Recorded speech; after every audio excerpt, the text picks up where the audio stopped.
দেখো শঙ্কর ঘোষ কার্যত তিনিও আক্রান্ত হয়েছেন। খগেন মুর্মুর এই মুহূর্তে চোখের উপরে এবং নিচে গভীর ক্ষত রয়েছে। মালবাজারের শহরের হাসপাতালে এই মুহূর্তে তাকে ট্রান্সফার করা হচ্ছে, রেফার করা হয়েছে। শঙ্করবাবু কি অবস্থা প্রথমে জানবো, আপনি ঠিক আছেন কিনা?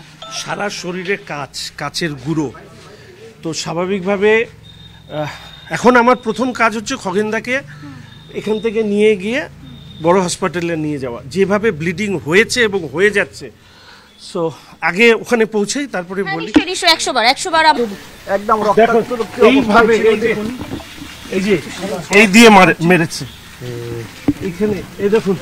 আপনি তো মানে এই ইট পাথর দিয়ে মনে হলো এই প্রথম মানে মেরেই ফেলতে চেয়েছিল।